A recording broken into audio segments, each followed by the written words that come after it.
I know now she's putting nice words together to make the Muslims feel at ease, but I love Donald Trump. This is about America. My heart, my soul, we love it. And then we try to get everybody to do that little circle at the top that says all Democrats.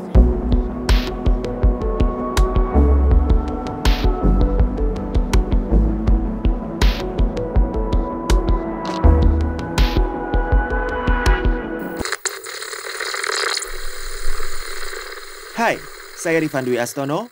Kamu sedang mendengarkan BTS Gedung Putih. You should always put on your mask before helping others. Oxygen is flowing even if the bag does not inflate.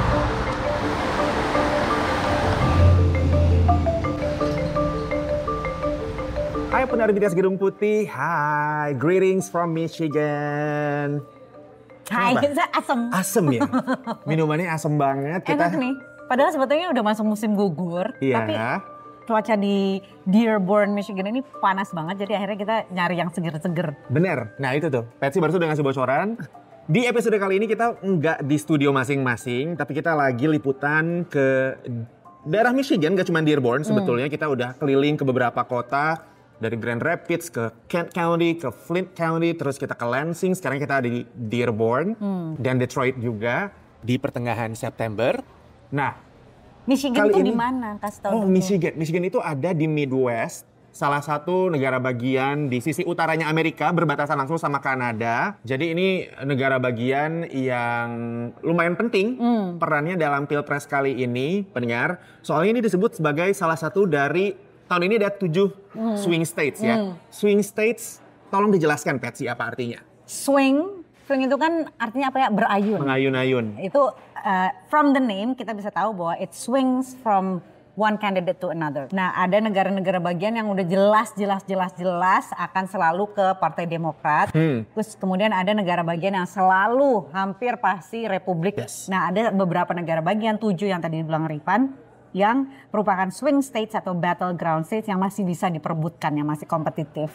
Jadi Michigan salah satunya, Wisconsin, Arizona, Nevada, North Carolina, Pennsylvania. Ya, ini adalah negara bagian di mana perbedaan antara kemenangan kandidat di pilpres sebelumnya itu kurang dari 3%. Jadi masih bisa diperjuangkan oleh masing-masing kandidat. Yes. Masih punya kesempatan buat menang. Dan yang cukup unik dari Michigan ini adalah selain ini adalah battleground states, di sini juga adalah negara bagian di mana ada kota-kota yang populasi muslimnya itu mayoritas. Ya.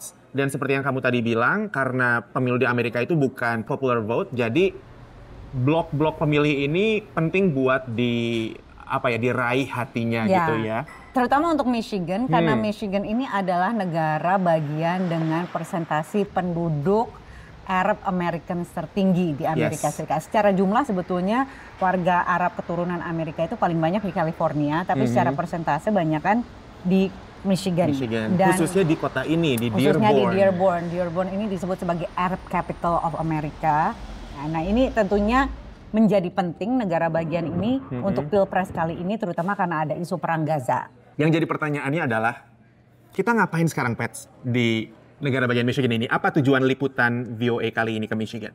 Well, kalau aku sih tadinya datang ke Michigan ini untuk bikin 3 story ya. Satu mengenai Michigan sebagai swing state itu sendiri. Yes. Yang kedua aku ingin tahu apakah perang Gaza ini mempengaruhi pilihan politik pemilih Amerika Serikat di negara bagian ini kali ini. Apakah bisa mempengaruhi one way or another untuk Kamala Harris atau Donald Trump. Oke. Yang ketiga aku juga pengen bikin berita tentang election integrity. Jadi kalau di sini kan Donald Trump itu sampai sekarang masih mendorong narasi bahwa Pilpres 2020 itu dicurangi. Harusnya dia yang menang, bukan Joe Biden. Nah, itu masih banyak sekali pendukung Donald Trump yang percaya terhadap wacana tersebut, meskipun sudah dibuktikan berkali-kali di pengadilan bahwa tidak ada basisnya. Masih banyak pendukung Donald Trump yang merasa bahwa hal tersebut benar dan khawatir 2024 akan dicuri lagi, akan dicurangi lagi. So that was one thing yang pengen aku lihat, apa upaya dari pejabat-pejabat negara bagian ini dan pejabat daerah untuk handling this issue. Kita kupas satu-satu.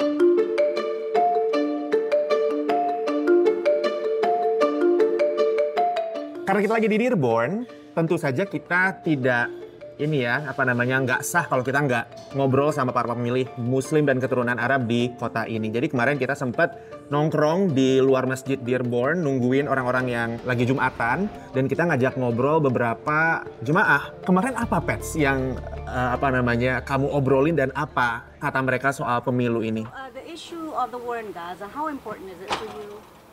It's very important. It's something that is high priority for almost all Muslims, I would say. I feel very honestly upset. I don't like it. I feel like the government is behind it, you know? They want to. Ya, yang jelas isu yang paling penting bagi mereka tentunya adalah isu perang Gaza. Oke. Tidak mengejutkan kalau semuanya bilang bahwa mereka kecewa sekali dengan kebijakan Presiden Biden mendukung Israel di Gaza dan merasa marah, merasa tersakiti karena ya orang-orang ini adalah masih banyak keluarga mereka yang either tinggal di Gaza atau tinggal di tepi barat atau paling enggak di daerah Timur Tengah, and so they feel a lot of affinity. Mereka merasa keterikatan yang sangat kuat terhadap hal ini. Dan kemudian mereka bilang bahwa ya karena isu ini saya either akan tidak memilih atau tidak memilih Kamala Harris. She's the same policy and we all know what she's about. So I'm not going to be voting for her either. Tapi ada juga yang bilang saya nggak mau milih Kamala Harris, saya juga nggak mau milih Donald Trump karena dua-duanya itu saya tahu tidak akan membantu saya dalam hal isu yang paling penting ini. I see. Dan selain mereka kita juga ketemu sama beberapa pemilih lain di daerah Dearborn ini, tapi bukan di masjid Dearborn. Kita sempat nongkrong, makan makanan Timur Tengah, makan apa aja tadi kita? Namanya Fatush, hummus, tabbouleh. Aku lupa nama-namanya sih, tapi pokoknya sok makanan Timur Tengah lah ya. Sok lafalnya oke aja, padahal sebetulnya salah. Dan kita sempat ngobrol sama 2 orang juga tuh di sana. Mereka kayak gimana Pets? Apakah sama sikapnya? Sama, ada satu yang keturunan namanya Pak Abdallah, keturunan Palestina juga. Dia mengatakan sangat kecewa dan dia sudah akan vote uncommitted. And what would you say, how would you respond to critics who say that voting uncommitted may just give the state of Michigan to Trump? Well, even if it does give the vote to Trump, the Democrats would learn a lesson that if they want to win Michigan, they need to be nice with us. Jadi dia akan datang ke TPS, tapi dia akan ngosongin yang bagian untuk pilihan presiden. Kita juga ketemu sama seorang penggerak sebuah gerakan namanya Uncommitted Movement atau gerakan tidak berkomitmen. Dan berarti kalau dari penjelasan kamu tadi tentang si Pak Abdullah yang tidak akan memilih, artinya uncommitted ini tidak akan memilih ya dalam pilpres. Jadi sejarahnya kan di Amerika Serikat ini ada yang namanya primary election. Jadi untuk maju menjadi capres itu biasanya seorang kandidat harus memenangkan dulu pemilihan pendahuluan untuk menjadi nominasi partainya. Yes. Nah pada saat primary di Michigan ini ada aktivis yang menggerakkan gerakan uncommitted tersebut. Mereka bilang bahwa untuk Partai Demokrat jangan coblos nama Joe Biden, jangan contreng nama Joe Biden, kita contreng saja uncommitted. Ini zamannya Joe Biden masih jadi capres pada saat itu ya. Betul. Untuk menunjukkan bahwa kita ini adalah kekuatan politik yang tidak bisa diabaikan, sehingga si Partai Demokrat ini dan si pemerintahan Joe Biden ini mau mendengarkan keluhan kita tentang Gaza. Mereka tidak mau dukungan yang tidak bersyarat terhadap Israel seperti yang dilakukan oleh pemerintahan Biden selama ini. Bisa dibilang ini kayak boykot dong ya? Yes. Dan dari situ di negara bagian Michigan ini ada lebih dari 100.000 orang yang mencoblos uncommitted. 100.000? 100.000. Di seluruh Amerika Serikat ada hampir 800.000. Oke. Nah, kalau kita lihat 100.000 di negara bagian Michigan ini, kita perhatikan bahwa tahun 2020 itu Joe Biden menang melawan Donald Trump dengan selisih suara 154.000. Tahun 2016 Donald Trump mengalahkan Hillary Clinton dengan selisih suara 11.000. Jadi sebetulnya suara 100.000 ini penting, gitu kan? Itu that's their narrative, wacana si kelompok ini ya. Dan kita sempat ngobrol juga kan sama perwakilan mereka namanya Laila Elabeth. Laila Elabeth ini adalah seorang Palestinian American dan dia mengatakan bahwa an official statement of a non-endorsement of Vice President Harris at the top of the ticket because our assessment is that Vice President Harris has, been unwilling to adopt a policy that speaks to our movement demands of ending the killing and occupation of Palestinians. Mereka ini nggak mau mengendorse Kamala Harris sekarang ini, tapi juga tidak menghalangi warga untuk mencoblos Harris. Pokoknya menyarankan ya udahlah mencoblos saja sesuai dengan nalurimu, but we're not going to support Harris. Jadi kita tidak akan menggerakkan, tidak akan menggunakan infrastruktur aktivisme kami untuk mendukung Harris. Dan dia sempat bilang sih yang aku ingat banget. I would love to be part of the voting bloc that elects the very first black female president. But Vice President Harris has not shown me that she will protect people I care about.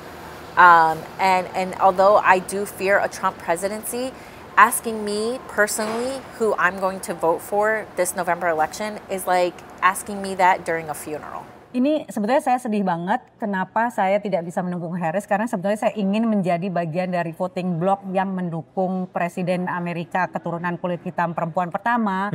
Tapi dia tidak melakukan kebijakan yang bisa melindungi orang-orang yang saya cintai. Keluarga saya yang masih ada di Palestina, dia bilang.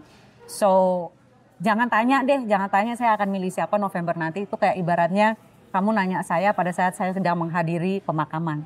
Dia bilang begitu. I see.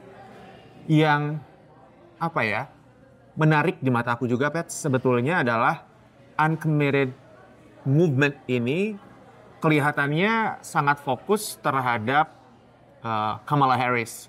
Karena dia kan memang bagian dari pemerintahan saat ini. Tapi mereka juga nggak suka sama Donald Trump. Iya, tapi kayaknya mereka jarang mengungkapkan hal itu di media karena konteksnya kan nggak bisa mengubah kebijakan. Bagian dari pemerintahan. Yes, tapi mereka juga bilang, si Elizabeth ini juga bilang, we are also afraid of Donald Trump. But we also completely reject a Donald Trump presidency and are encouraging Michigan voters, uncommitted voters, to block Trump at the ballot box in November. Jadi kita tahu persis bahwa ini adalah keputusan strategis yang harus kita lakukan, and it's really hard for us to decide, karena ya itu tadi dia bilang ibaratnya memilih antara Harris dengan Trump ini adalah memaksa kami untuk berpikir secara strategis, secara politis dan strategis di tengah kami sedang pemakaman. Itu yang memberatkan bagi mereka. Jadi kalau aku tanya dari tim kampanyenya Harris sendiri ya, mereka selalu bilang bahwa ya kita selalu menghubungi mereka, selalu komunikasi sama mereka, but in reality tidak ada upaya khusus di mana Kamala Harris ini menghadiri acara komunitas Arab Amerika atau Muslim Amerika di Michigan misalnya. Setiap kali dia datang ke negara bagian ini selalu sifatnya lebih umum ke masyarakat umum. Beda dengan Donald Trump.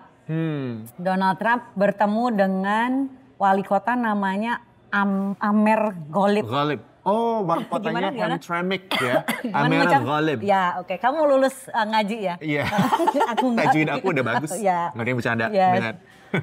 Terus dia ini adalah wali kota kecil sebetulnya, hanya 30.000 ya. Tadi kita sempat main ke sana. Tapi ini adalah satu-satunya kota di Amerika Serikat di mana anggota dewan kotanya tuh semuanya Muslim. Dan Muslim konservatif, dalam arti melarang buku-buku yang berkaitan dengan LGBTQ di sekolah. Kemudian adalah beberapa kebijakan konservatif lainnya. Dia minta dukungannya. That's a political strategy juga kan.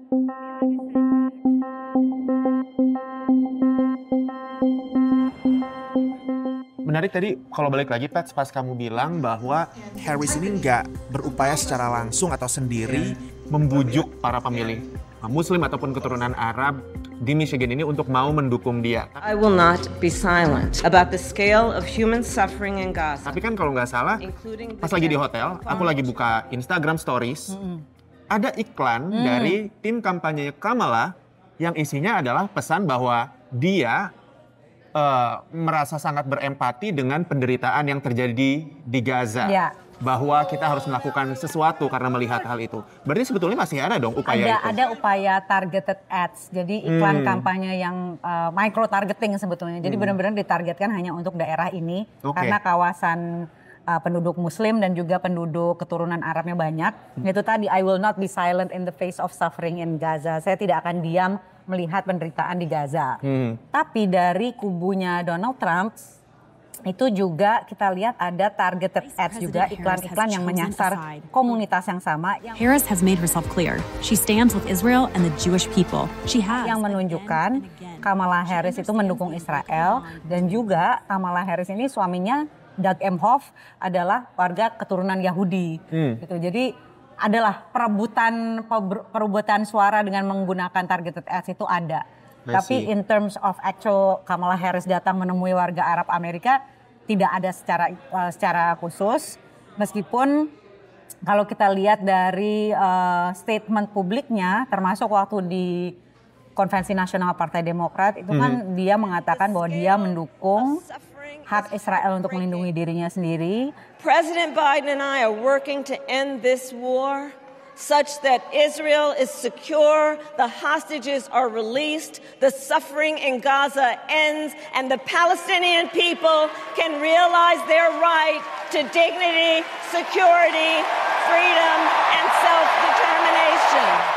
Tapi dia juga mendukung hak-hak warga Palestina untuk bisa hidup dengan aman dan mendapatkan solusi dua negara. Dan semua itu harus dilakukan melalui cara segera mencapai perjanjian gencatan senjata yang sekarang sedang diupayakan oleh pemerintah Biden. Kita kemarin sempat ketemu sama Profesor Emeritus Ronald Stockton. Dia adalah pakarnya Timur Tengah dari University of Michigan. Timur Tengah dan juga Arab American Community. Arab American Community ya. Menurut dia sebetulnya pemilih Muslim itu untuk Pilpres kali ini signifikan gak sih untuk bisa mengubah arah Pilpres ini sendiri? Karena kan perhatian media gede banget juga tuh ke isu Gaza, terus juga ya banyak juga peliputan terhadap gerakan-gerakan dan demo-demo ya. Abandon Harris juga gitu. Free, free Palestine! Free, free Palestine! Free, free Palestine! Dan demo-demonya juga lumayan cukup besar di Michigan, dan itu didukung bukan hanya oleh warga Arab Amerika dan Muslim Amerika, tapi juga kelompok progresif Demokrat, kemudian anak-anak muda, ya kan. Well, it's interesting and I think it's benar seperti yang dia bilang bahwa sulit untuk ditebak. Kalau misalnya toh, let's say 100.000 orang yang mencoblos uncommitted pada saat primary kemarin tidak memberikan suaranya kepada Harris, dan let's say 100.000 suara tersebut hilang, apakah sudah pasti Harris kalah atau tidak? Itu belum tentu juga, karena kan ada kelompok-kelompok lain kan, termasuk kelompok buruh. If the black turnout goes up and Arab American voting goes down for the Democrats, will those cancel each other out? I don't know. With the unions out there banging on the doors and doing everything they can, the UAW, that's going to make a difference. Harris itu sudah mendapatkan dukungan dari UAW, yaitu adalah United Auto Workers. Jadi Michigan ini kan kota Detroit. Kalau kamu pernah dengar mobil Ford, itu kan pabriknya dari sini. Jadi industri otomotif tuh jantungnya di sini, di kota Detroit dan negara bagian Michigan. So kalau misalnya dari serikat buruh industri otomotif itu sudah mengatakan mendukung Harris dan mau mengorganisir diri untuk volunteer untuk dia, apakah itu bisa mengkompensasi suara warga Arab dan Muslim Amerika dan progresif yang kecewa terhadap Gaza? Mungkin juga. We need a defender of the working class in the White House. Someone who is one of us and someone who knows how to fight. And that fighter is the next president of the United States, Kamala Harris. My sense adalah ketika aku bicara sama tim kampanye Harris, itu mereka bilang bahwa kebijakan Kamala Harris itu tidak akan beralih jauh dari Joe Biden in terms of mendukung gencatan senjata, kemudian mengusahakan perdamaian di antara kedua belah pihak itu, dan akhirnya menuju ke solusi dua negara. That's the big goal ya. Tidak ada gejala-gejala mau mengurangi atau mau memberikan syarat terhadap dukungan Amerika Serikat untuk Israel untuk memberikan senjata misalnya. There's nothing like that. Dan mereka juga merasa bahwa there's almost nothing they can do untuk mengurangi kemarahan warga terhadap isu Gaza ini. mereka juga nggak mungkin menghentikan dukungan terhadap Israel, ya kan? Karena itu ya pertimbangan lain lah, security, geopolitik dan sebagainya. So fokusnya memang bukan itu, fokusnya memang bukan untuk memenangkan hati warga yang kecewa terhadap masalah Gaza, tapi dengan menggenjot komunitas yang lain. I see. Aku penasaran deh, komunitas Muslim di Amerika, para pemilih, khususnya pemilih Muslim di Amerika itu dan keturunan Arab, dari dulu emang selalu milih Partai Demokrat ya, Pets, kalau kata Pak Kara? Ya, kalau kita lihat itu beda dari tergantung eranya. Jadi kalau misalnya era tahun 70-an, itu justru sebetulnya banyak yang mendukung Partai Republik. Karena secara ideologi sosial lebih sejalan, ya lebih konservatif. Kemudian dari segi pajak juga banyak di antara mereka yang small business owner, jadi lebih suka dengan kebijakan pajak Partai Republik. Lalu mereka kecewa setelah perang Irak tahun 2003. I see. Banyak yang beralih ke Partai Demokrat.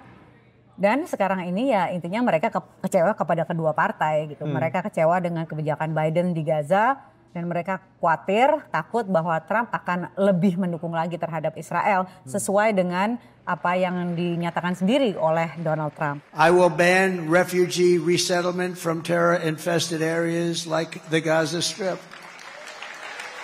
We will restore the travel ban, some people call it the Trump travel ban, and keep the radical Islamic terrorists out of our country.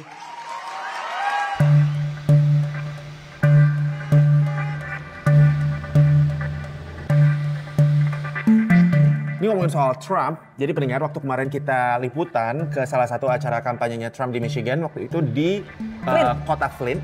Nah di situ kita nggak sengaja juga ketemu sama dua orang pengunjuk rasa pro-Palestina.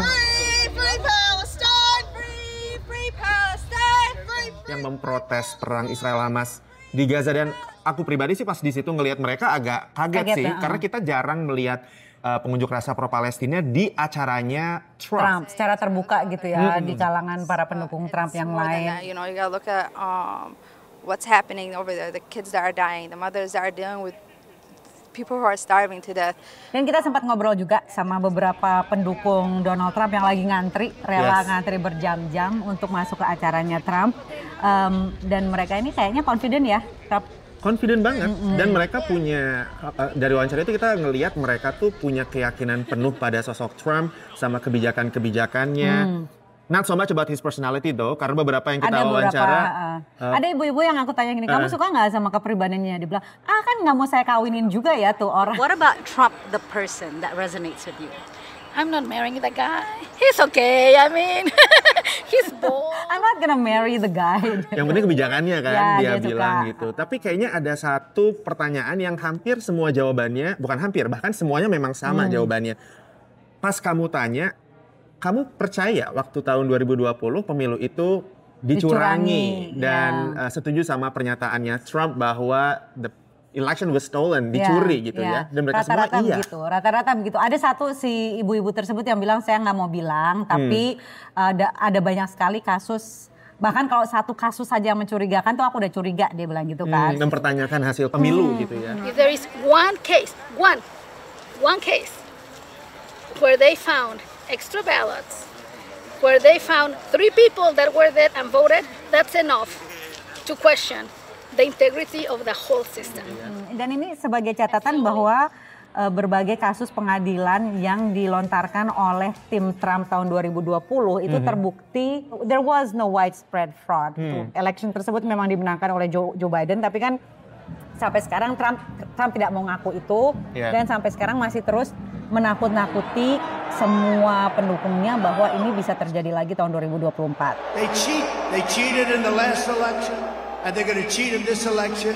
Dan itulah kenapa kamu memutuskan untuk mengcover isu soal election integrity itu tadi ya, integritas pemilu. Ya, karena kalau misalnya memang sudah dari awal itu diberi conditioning bahwa pilpres kali ini akan dicurangi, itu kan berarti rasa percaya pemilih itu kan rendah banget. Dan ini kalau kita lihat dari polling itu pemilih Republikan yang tidak percaya terhadap proses pilpres ini aman dan akurat itu jauh lebih banyak dibandingkan Demokrat. Do you have numbers?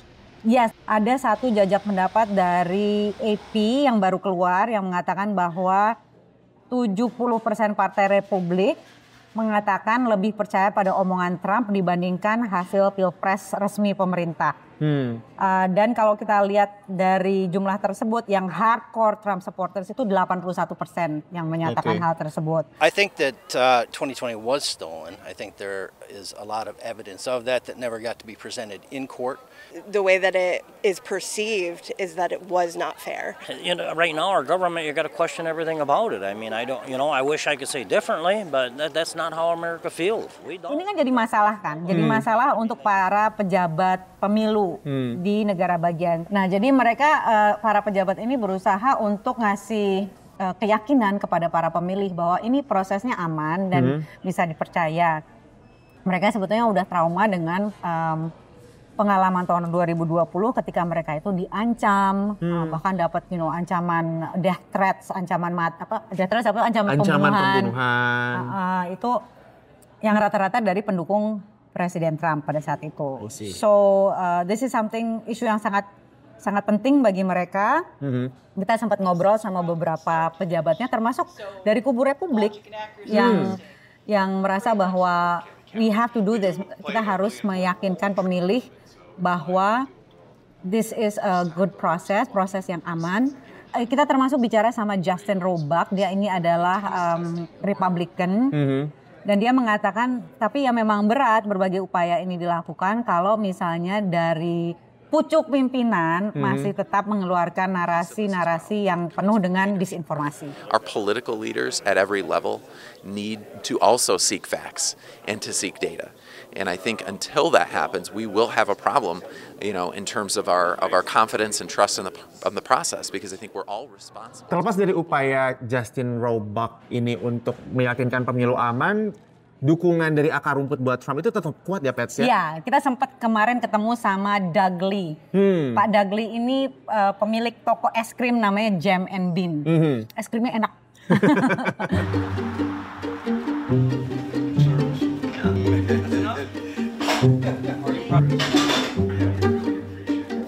Pendengar, kita masih dari negara bagian Michigan. Kita ada di daerah namanya Grand Rapids. Wow, ini udah agak jauh dari Grand Rapids sih. Tapi kita yang jelas barusan habis ketemu sama beberapa pendukung Trump, grassroots, akar rumput, yang tinggalnya di Kent County. Ini adalah satu county atau satu daerah di Michigan yang waktu Pilpres 2020 itu suara pemilihnya sangat tipis sekali dalam perolehan antara Biden dan Trump. Jadi salah satu county yang bisa menentukan juga hasil Pilpres di negara bagian yang sengit Michigan. Diperebutkan.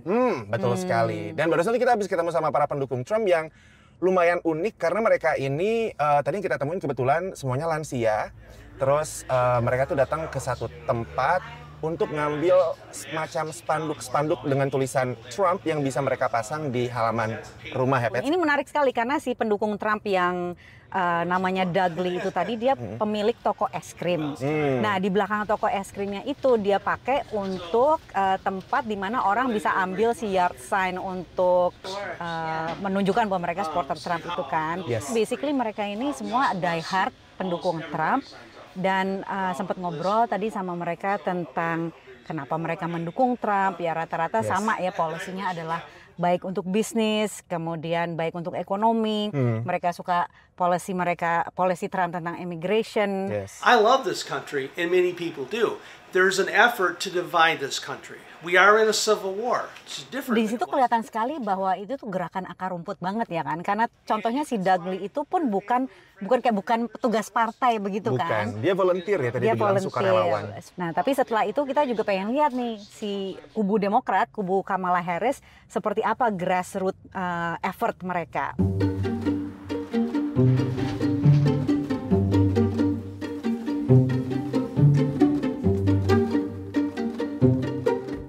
Sekarang kita udah sampai di kantor cabangnya Partai Demokrat di Kent County di Michigan sama Patsy lagi, dan kita tadi kan udah ketemu sama para pendukung Trump ya, Patsy ya. Kalau di sini juga katanya lagi ada sukarelawan yang volunteering, tapi kali ini mereka bakal pada ngapain Pets di sini? Jadi aku dengar sekarang ini lagi ada training phone bankers. Jadi ini adalah training untuk para sukarelawan untuk nelpon orang, halo kamu sudah siap untuk mencoblos belum? Oke, jadi mereka reach out ke para pemilih ya? Untuk make sure to get out the vote. Oke. Nah ini emang salah satu bagian dari grassroots effort juga di sini dari para Demokrat. Yuk, kita coba masuk ke dalam.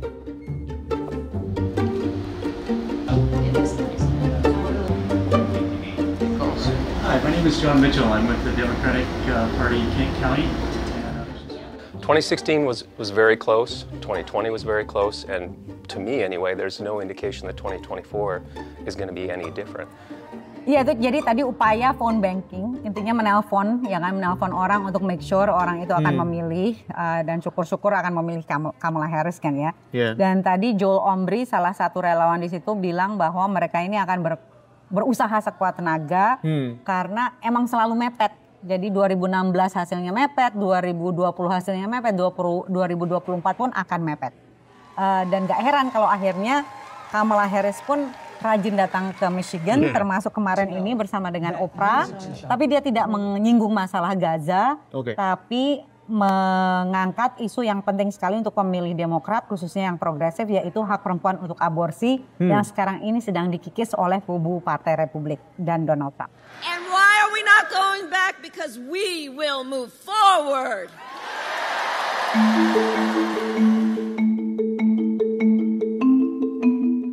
6 hari kita ada di Michigan, dari satu kota ke kota lain, kita ngeliput semua topik yang udah kita rencanain dari awal, soal para pemilih Muslim, pemilih keturunan Arab, terus juga soal election integrity.